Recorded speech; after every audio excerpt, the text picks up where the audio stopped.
ગૌ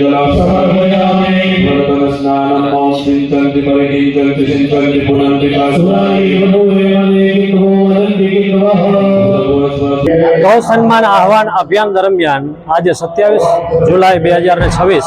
ભુજ મધ્ય ટાઉન હોલમાંથી પ્રાર્થના પત્ર આપવા માટે આપણે કલેક્ટર ઓફિસ જાશું અને ગૌ સન્માન આહવાન અભિયાન ગૌ માતાની સેવા, સુરક્ષા અને સન્માન વધારવા માટે થઈને સરકાર દ્વારા ગૌ માતાને રાષ્ટ્રમાતા ઘોષિત કરવામાં આવે અને ગૌ માતાને કાયદાકીય રીતે સુરક્ષિત કરવામાં આવે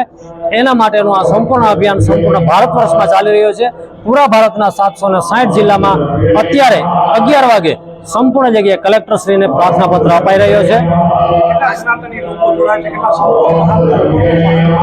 લગભગ પૂરા કચ્છમાંથી લગભગ 40 થી 50 સાધુ સંત મહાત્માઓ આવ્યા છે। સમગ્ર સનાતન સમાજના, જૈન સમાજના બધા સાધુ સંત મહાત્માઓ અત્રે ઉપસ્થિત છે અને લગભગ 1000 થી 1500 જેવી સંખ્યા પૂરા કચ્છમાંથી અત્રે પધારી છે અને સાથે યાત્રામાં નીકળવાની છે। હા, આજ રોજ સમગ્ર ભારતમાં જે અલગ અલગ જે જિલ્લાઓ છે એ જિલ્લાઓમાં ગૌ માતાને રાષ્ટ્રમાતા ઘોષિત કરવા માટે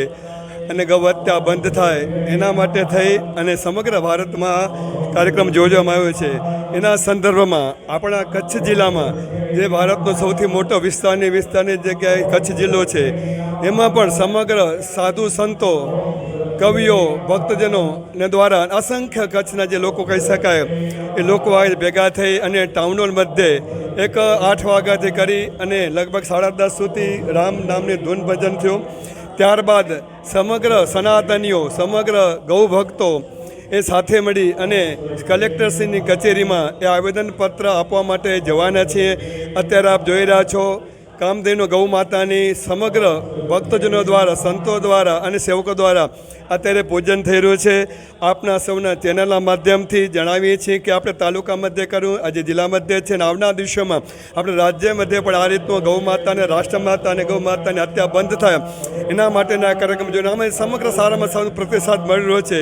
આપ સૌને આપના ચેનલના માધ્યમથી સૌ સનાતનોની આ કાર્યક્રમ જોડવા માટેની ખાસ કરબંધ વિનંતી અને પ્રાર્થના કરવામાં આવે છે। જય ગૌ માતા, જય ગોપાલ, સૌને રાધે રાધે। એ સંસ્કૃતિની ધરોહર સમાન ગૌ માતાને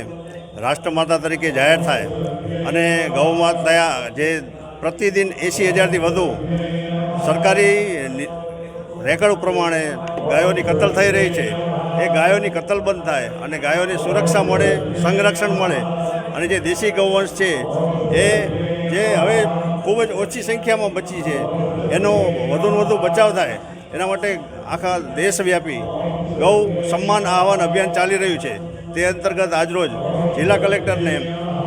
એક હસ્તાક્ષર દ્વારા પ્રાર્થનાપત્ર અર્પણ કરવામાં આવનાર છે અને એ પ્રાર્થનાપત્ર